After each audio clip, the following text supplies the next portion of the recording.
Selamat pagi, Assalamualaikum warahmatullahi wabarakatuh. Hari ini kita masih ketemu di mata kuliah pengantar ilmu pertanian untuk pertemuan yang ketujuh ya. Nah, hari ini kita akan belajar tentang hubungan cuaca iklim dan pertanian. Sebelumnya kita sudah belajar masalah dasar-dasar dari pengolahan tanah ya. Semoga kalian masih mengingatnya. Mari kita lanjutkan untuk pertemuan kita pada hari ini. Dan saya harap semoga semuanya masih tetap dalam keadaan sehat dan tetap semangat ya. Baik, seperti biasa saya sampaikan dulu capaian pembelajaran kita pada kali ini, yaitu yang pertama, kalian nanti mengetahui hubungan cuaca atau iklim dengan pertanian. Yang kedua, kalian mengetahui pengaruh cuaca atau iklim terhadap aktivitas pertanian. Dan yang ketiga, kalian mengetahui dampak perubahan cuaca terhadap pola pertanaman. Oke, mari kita mulai. Oke, baik, kita mulai dari pengaruh cuaca atau iklim terhadap kehidupan manusia. Nah, adanya iklim atau cuaca yang berbeda di suatu tempat tentunya akan mempengaruhi beberapa aktivitas manusia. Yang pertama yaitu jenis pakaian. Nah, kita pakai logika saja ya, orang yang berada di daerah iklim tropis gitu ya, iklim panas, biasanya mereka lebih menyukai pakaian-pakaian yang berbahan lebih tipis ya ketimbang pakaian-pakaian tebal seperti di kutub. Kemudian jenis makanan juga mempengaruhi ya, atau dipengaruhi ya. Jadi gini, kalau pada saat cuaca dingin biasanya gampangannya kita akan lebih menyukai makanan-makanan yang hangat. Kemudian bentuk rumah. Nah, kalian juga bisa melihat ya, untuk di daerah kutub ya, bentuk rumahnya seperti apa. Berbeda sekali dengan rumah-rumah yang berada di daerah tropis. Atau paling nggak kita bandingkan saja untuk bentuk rumah daerah antara iklim tropis dengan subtropis, pasti sudah berbeda. Dan yang keempat, jenis pekerjaan. Jadi jenis pekerjaan manusia juga dipengaruhi oleh pengaruh cuaca atau iklim. Nah, sekarang kita lihat bagaimana pengaruh cuaca atau iklim terhadap bidang pertanian. Yang jelas, variasi cuaca atau iklim ini akan mengendalikan pertumbuhan tanaman, tanah, dan hewan. Nanti seperti apa? Coba kita lihat bersama. Baik, sekarang kita coba lihat dulu ya, kenapa kita harus mempelajari cuaca atau iklim. Yang pertama, ketika kita mengetahui gitu ya tentang iklim, memahami tentang cuaca, nanti akan memunculkan kewaspadaan pada akibat jelek cuaca atau iklim terhadap bidang pertanian ya. Misalnya kita tahu dengan kondisi hujan nanti pengaruhnya terhadap tanaman seperti apa, bisa menimbulkan penyakit seperti apa, nanti kita akan menjadi lebih waspada gitu.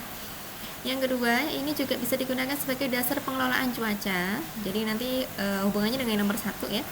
Yang ketiga, sebagai pertimbangan dalam perencanaan kultur teknik, misalnya pertimbangan irigasi, penentuan jarak tanam, waktu pemupukan, seleksi varietas, pindah bibit, dan lain sebagainya.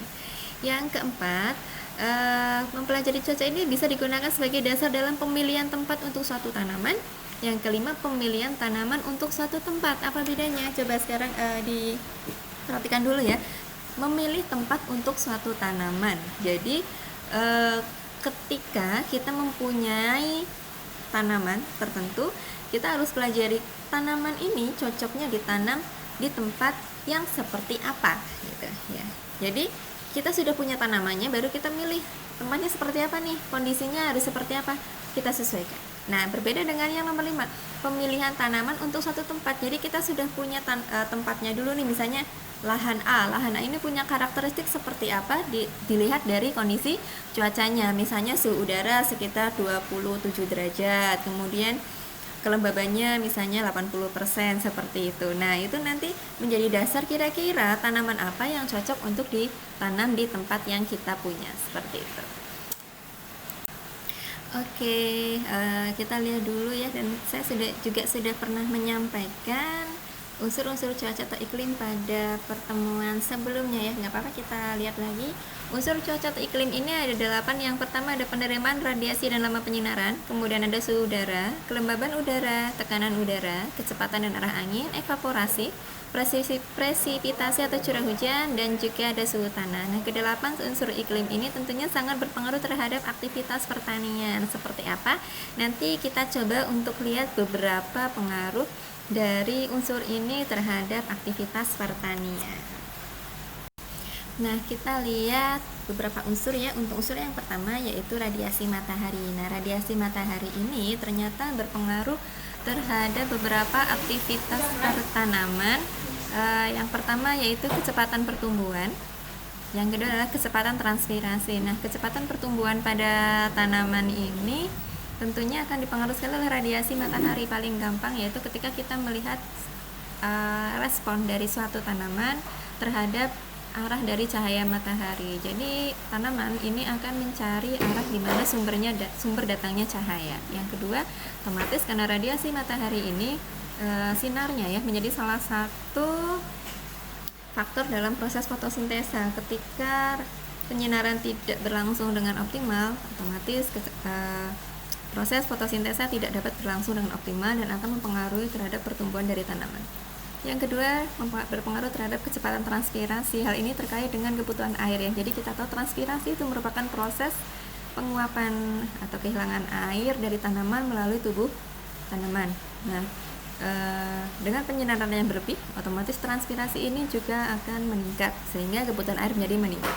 Yang kedua yaitu curah hujan. Nah, curah hujan ini akan berpengaruh terhadap beberapa kondisi. Yang pertama jelas dengan pertumbuhan tanamannya. Ketika curah hujan yang berlebih, maka berpotensi menggagalkan panen, misalnya seperti itu.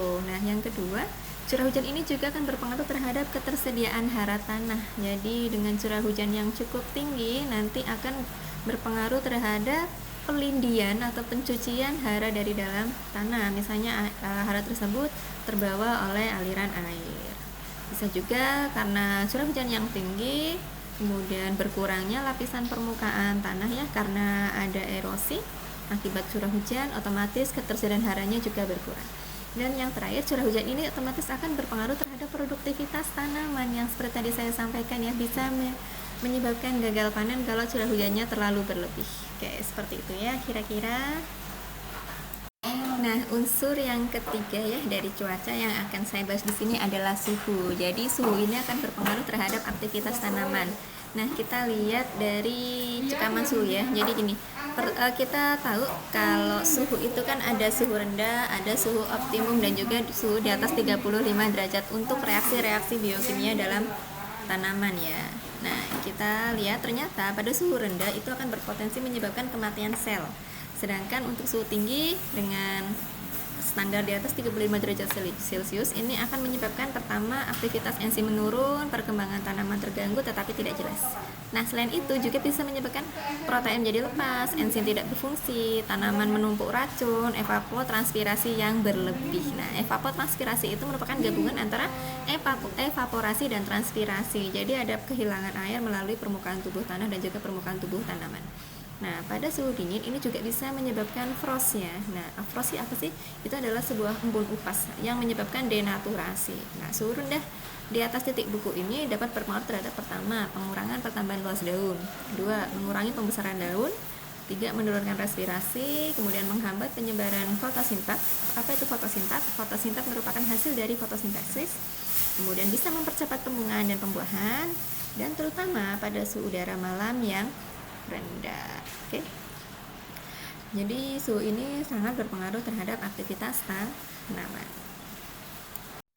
Nah, ternyata ya, keadaan suhu udara ini bisa digunakan untuk kegiatan evaluasi lahan. Apa sih evaluasi lahan? Evaluasi lahan itu adalah kegiatan kita mengevaluasi kesesuaian atau ketepatan suatu lahan untuk jenis tanaman tertentu. Nah, kita lihat misalnya ya, untuk beberapa tanaman padi, jagung, sorghum, dan kacang hijau. Nah, S1, S2, S3, dan N ini merupakan ukuran ya, kesesuaian suatu parameter. Di sini dalam hal kesesuaian lahan. Jadi S1 itu artinya sangat sesuai, S2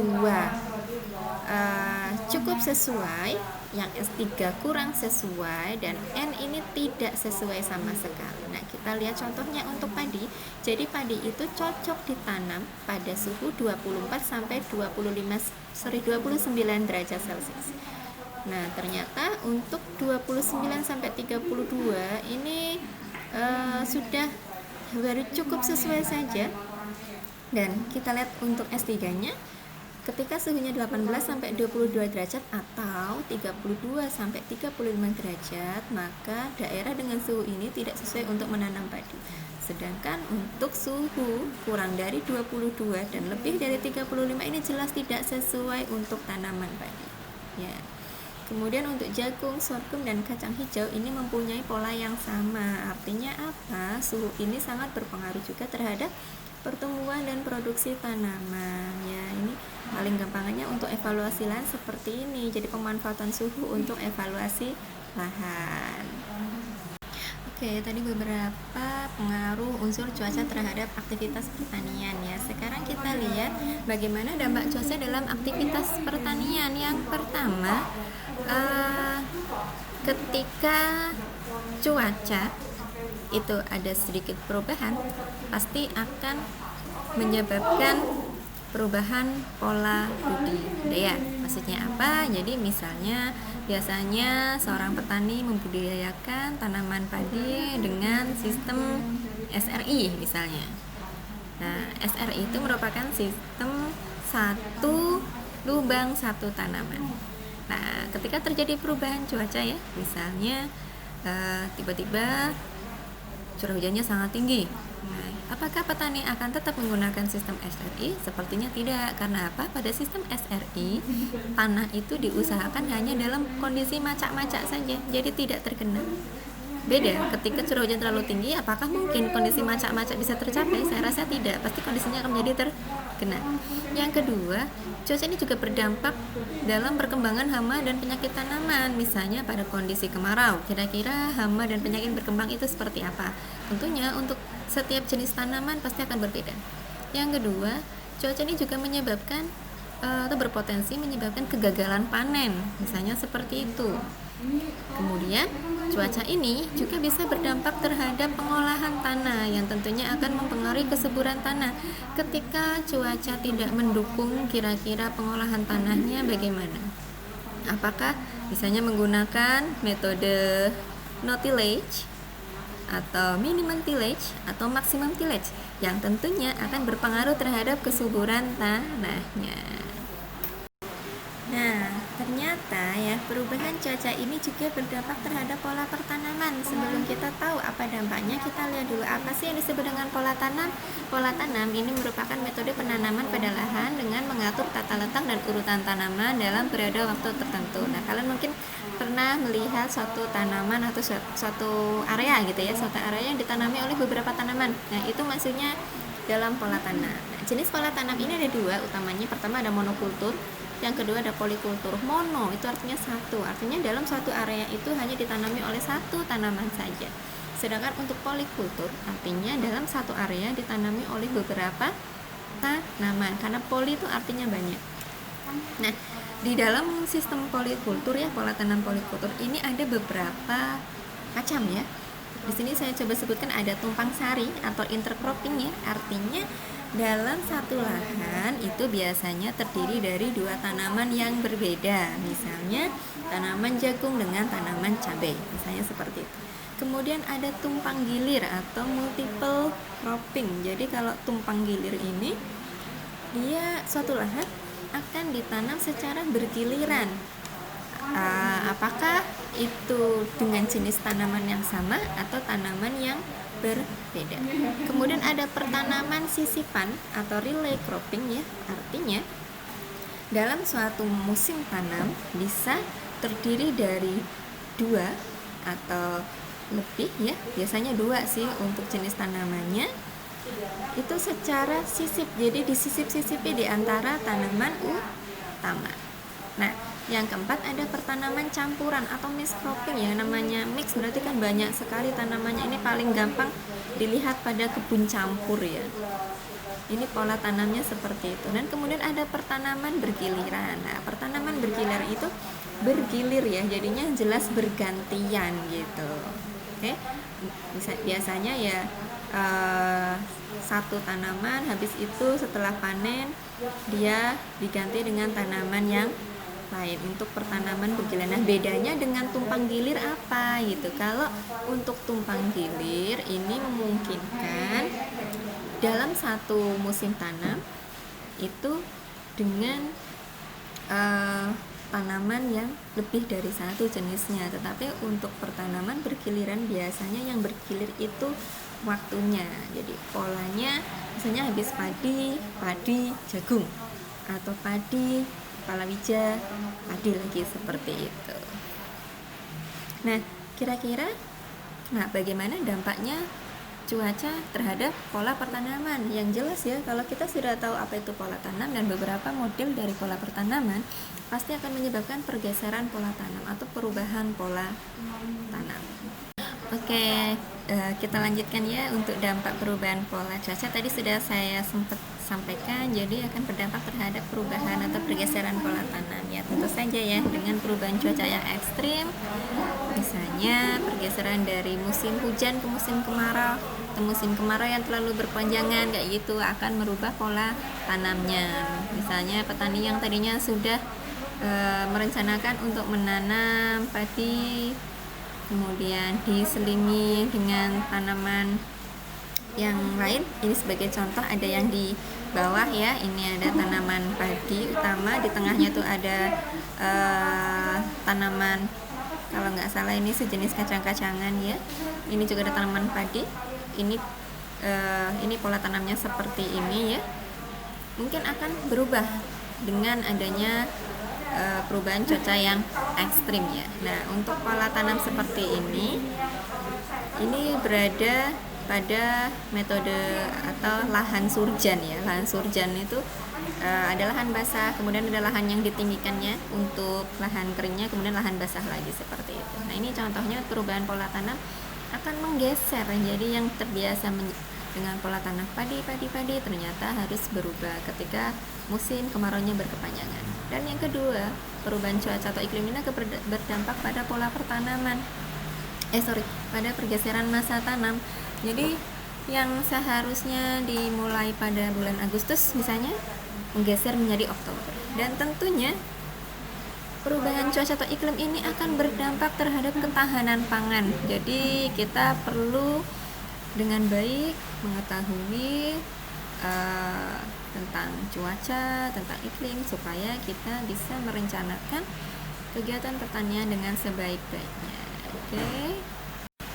Oke, baiklah adik-adik, demikianlah apa yang dapat saya sampaikan pada pertemuan kita pada kesempatan kali ini. Kalian sudah belajar masalah pengaruh dari unsur cuaca terhadap aktivitas pertanian dan dampaknya bagi kegiatan pertanian, termasuk di dalamnya ada pola pertanaman. Nanti kalian bisa eksplor lebih banyak lagi, bisa kalian belajar dari sumber-sumber yang lain, yang tentunya kalian juga harus bisa berpikir secara logis ya. Oke, kira-kira itu yang dapat saya sampaikan. Kurang lebihnya mohon maaf. Sampai ketemu pada pertemuan berikutnya. Tetap semangat, tetap sehat, dan semoga apa yang sudah saya sampaikan dapat kalian pahami dengan baik. Selamat pagi, assalamualaikum warahmatullahi wabarakatuh, dan sampai jumpa.